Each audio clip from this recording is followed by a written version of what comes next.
It's one. It's one. A lot more to come. Shout out our fans. Absolutely incredible. Thank you guys for showing up, showing love to all my teammates. We appreciate you. More to come. The Chicago Sky just got a tough reminder. Don't keep Caitlin Clark off the court for 7 months. After the longest break of her basketball career, Clark returned with a performance that was nothing short of historic. She delivered due, a rare triple-double, something never before achieved in a WNBA season opener.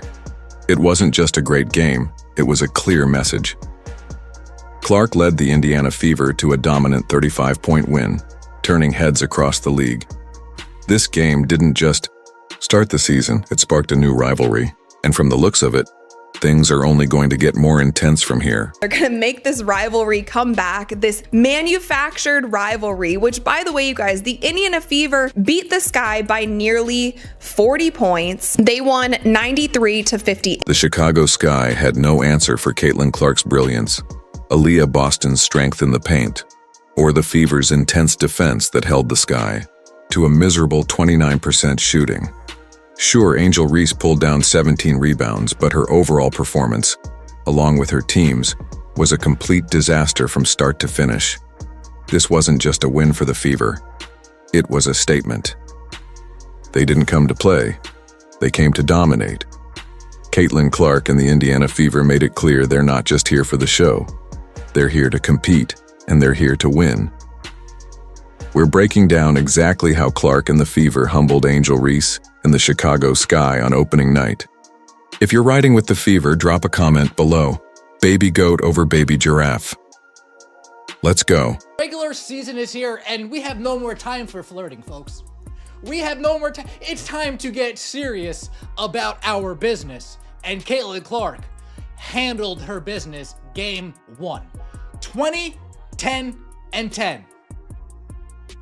20, 10, and 10. Caitlin Clark and the Indiana Fever, what do the kids say? Belt to ass. Oh yeah. La cucaracha, la cucaracha. Indiana Fever destroy, obliterate, run out of the gym the Chicago Sky. 93-50. 7 months. That's how long Caitlin Clark had to wait. 7 months since her last professional game. 7 months of listening to critics doubt her ability to improve after a stellar rookie season. And 7 months of hearing Angel Reese talk trash to anyone willing to listen. Does it feel like it's been an eternity since you played a game that counted, or does it feel now that it's gone by fast? It feels like it's gone by fast, yeah. Which I didn't know going into the offseason of how exactly it would feel. I feel like just yesterday it was January and I was itching for like this first game. I was like thinking about this moment, and I mean, you think it will take a long time to get there, but it doesn't. If you just, stay consistent in what you do and follow your routines and, you stay busy, it comes pretty fast. But yeah, it didn't feel slow. I feel like this moment has raced up on us. Imagine the weight Caitlin Clark carried during those 7 long months. For someone who's played basketball her entire life, the weight felt endless. The offseason dragged on as questions piled up about her game. Could she handle the WNBA's physicality? Would she limit her turnovers? And most importantly, could she turn the Fever into true contenders? I'm just excited to play.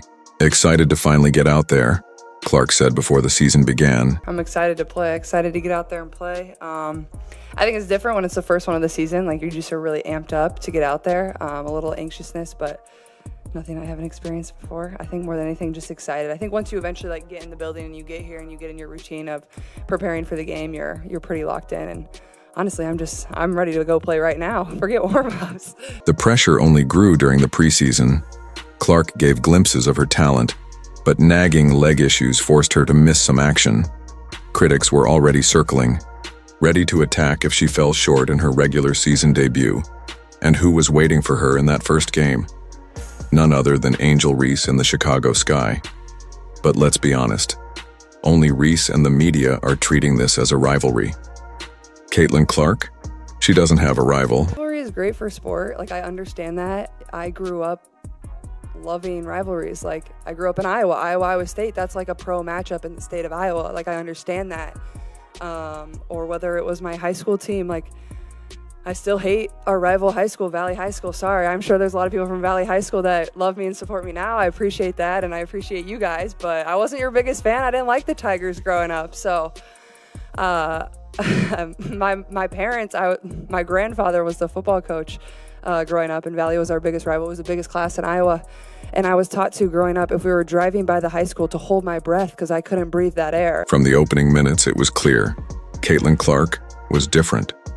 Gone was the hesitation that sometimes showed during her rookie season. No more second-guessing or overthinking. She played freely, like the fearless version we last saw at Iowa, dominating everything in sight. Her first three-pointer? Pure, clean, and confident. Then came the no-look passes that froze defenders. She grabbed rebounds from taller players and made defensive stops no one expected. This wasn't just Clark playing well. This was Clark making a statement. By halftime, the Fever were up by 19 points. Clark was already on the verge of history. 7 points, 6 rebounds, and 7 assists. What began as a hyped-up matchup quickly turned into a commanding performance that silenced all doubts about Clark's impact at the pro level. The second half wasn't about whether the Fever would win. They already had control. It became about something bigger. History. Could Clark keep up this all-around brilliance? The answer came in the fourth quarter when she grabbed her 10th rebound, completing a triple-double with 20 points and 10 assists already on the stat sheet. No player in WNBA history had ever posted a triple-double in a season opener. Not Diana Taurasi, not Candace Parker, not Sue Bird. Caitlin Clark did what none of them had done, and she did it in her first game of year 2. As she ran the offense, with smart passes and clutch scoring, the message was loud and clear. The 7-month break hadn't slowed her down. It made her even hungrier. She wasn't just back. She was better. And for Angel Reese and the Chicago Sky, that spelled total disaster.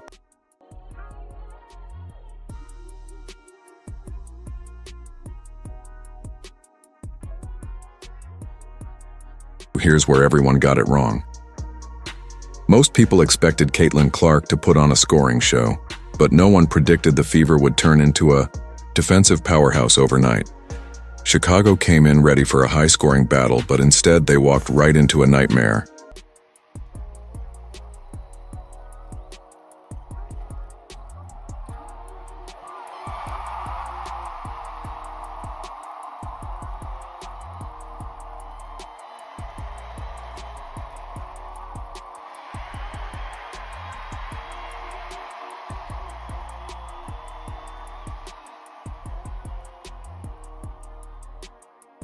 From the opening tip, the Fever played like they had 6 defenders on the floor.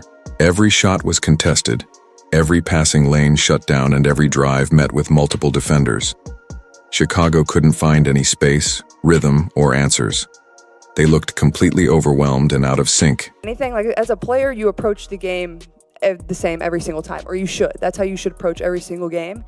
You prepare the same way, you come ready to play, whether it's the team that's last in the league or the team that's first in the league. It doesn't matter.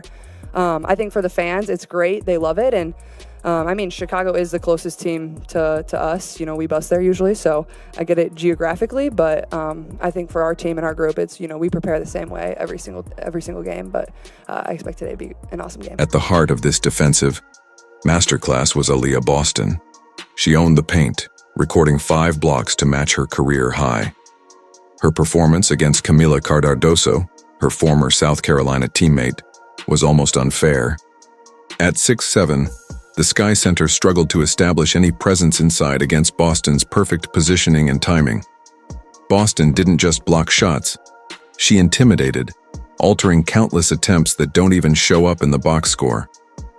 The numbers tell the full story of Chicago's offensive collapse. The Sky shot a miserable 29.1% from the field and just 22.2% from 3. Open looks were rare. When they did get them, the moment's tension proved too much. Despite Angel Reese's strong rebounding, Chicago couldn't convert. Meanwhile, Lexi Hull, already a fan favorite for her grit, became a defensive spark off the bench. She poured in 9 points, grabbed 9 rebounds, and dove after every loose ball. Hull fought through screens and disrupted Chicago's offense with relentless effort, even drawing chants of her name from the crowd. Together, Boston and Clark combined for 9 blocks, but the Fever's defense went far beyond individual highlights. They communicated flawlessly, rotated on time, and provided help defense at every turn. By the fourth quarter, Chicago looked utterly dejected. 17 turnovers, many unforced, resulted from relentless pressure, and the Sky couldn't run even basic offensive sets. What began as a competitive opener morphed into a statement. The Indiana Fever aren't just Caitlin Clark and role players. They're a complete, suffocating defensive unit. All right, y'all. Hey, good stuff. Okay, we did a lot of really good things. I thought our defense was really good, and when we had lapses, we played through possessions. All right, so we made things happen. Y'all, overall, just hell of an... Let's talk about the moment that had everyone buzzing. With just under 2 minutes left in the third quarter, the tension between Caitlin Clark and Angel Reese finally reached a boiling point. It was a scene you'll probably see replayed 1,000 times this season. Quarters under 20, holding the team under 20.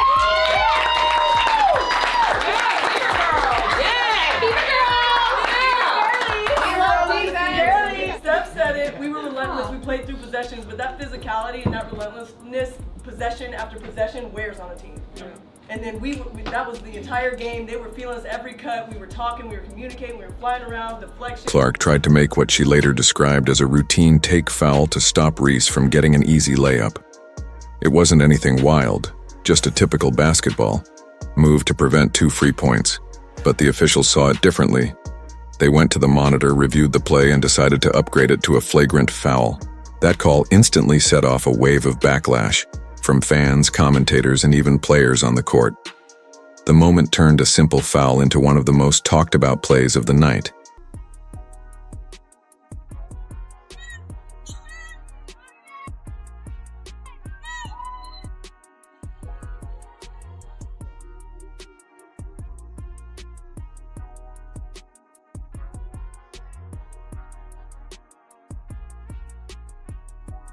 The cameras captured every tense moment that followed. Angel Reese immediately turned toward Clark, and her teammates quickly stepped in as the two exchanged words. Then, Aaliyah Boston rushed over to defend Clark, placing herself right in the middle of the confrontation. What stood out most? Clark chose to walk away, calmly de-escalating the situation while Reese kept chirping. The officials responded by giving technical fouls to both Reese and Boston for their roles in the exchange. Transition. Clark, oh, what a look. Then Hole lays it in. Here's where things got interesting. The Fever didn't just defend Clark with words, they answered on the scoreboard. Right. After that flagrant foul call, Indiana went on a crushing 12-2 run that completely blew the game open. It was as if that confrontation lit a fire under them. And from that moment on, the Fever played with even more focus and intensity. To be the biggest news for the next 3 months. So let's talk about Caitlin Clark's hard foul on Angel Reese. Something historic happened that night, but it didn't get nearly the attention it deserved. Dana Bonner calmly sank 2 free throws that moved her into 3rd place on the WNBA's all-time scoring list.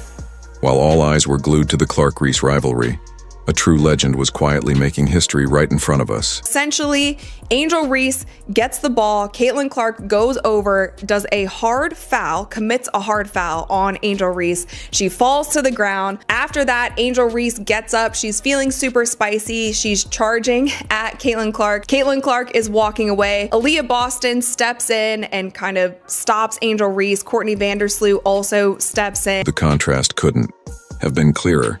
While social media exploded with clips of the Clark-Reese drama, the Indiana Fever were celebrating Bonner's milestone together.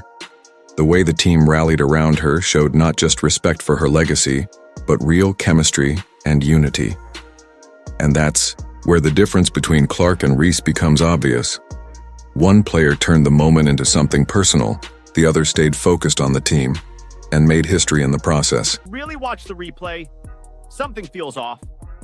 Angel came charging in like she wanted smoke, like she was ready to throw down. But here's the thing. If she really wanted to confront Caitlin, what was stopping her? Nothing. That reaction, the body language, it felt forced. Like she was putting on a performance. Fake tough, fake angry. When the final buzzer sounded and the scoreboard showed a 35-point blowout, social media went wild. Fans were stunned by what they had just seen. The Fever didn't just win. They completely dismantled the Sky in every way imaginable. Twitter lit up with highlight after highlight. Clark's no-look passes that didn't seem humanly possible, and Boston's monster blocks that sent shots flying into the stands. The contrast was sharp. Fever fans celebrated a night to remember, while Sky fans, many of whom had expected Angel Reese to make a statement, were left speechless. What was supposed to be a heated rivalry turned into a one-sided beatdown, and no one saw it coming. And let's be honest, from that moment on, Angel Reese disappeared. Her impact on the game, gone. Caitlin, she was in her zone. It's like Clark didn't just eat the foul. She took over the moment, mentally and physically.